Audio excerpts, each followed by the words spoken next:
This video is for low end. We had a question about mounting the knob on the Grayhill. So because the Grayhill knob has a 1/8 shaft, we need an adapter. So the knob itself has 2 set screws. Basically all you're trying to do is one set screw will mount to the adapter surface, and then the other set screw will go through this slot in the adapter surface and mount to the Grayhill shaft.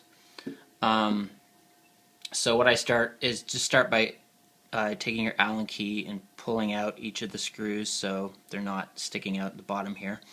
I usually mount it kind of fully clockwise, so what I like to do is have the slot so the screw goes through this slot up here, and then I put the thin side in. You'll see it creates a nice spacer. So with the knob like this, I'm going to put this into here.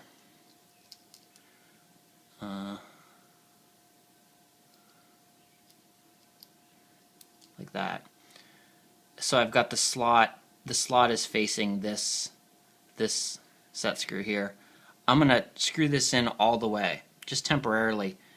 I'm going to keep screwing it in. It's going to lift this a little bit. So it's actually, the set screw is actually going through the slot and it's kind of in there, so you actually couldn't put it on the shaft right now, but all I'm doing is just setting the height and spacing of this. So now that's just a temporary thing. So now I'm going to put my thumb here so this doesn't lift, and I'm going to go to the other set screw and I'm going to tighten it fully. And basically what this set screw is doing, it's good and tight now, and it's locked to the spacer.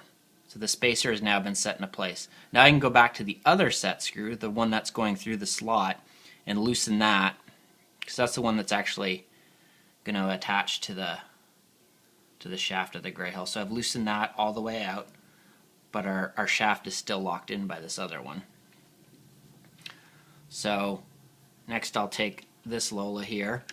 I'll put the shaft on, I'll set it to fully clockwise to the 65 dB, and then I'll go back to the set screw that goes through the slot. I'll go back and I'll retighten that so it goes through the slot of the spacer, and it's gonna now press against the Grayhill, and I'll tighten that.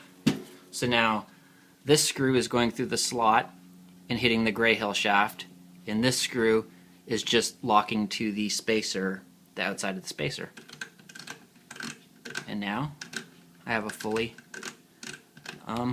locked in knob. Hope that helps. Thank you.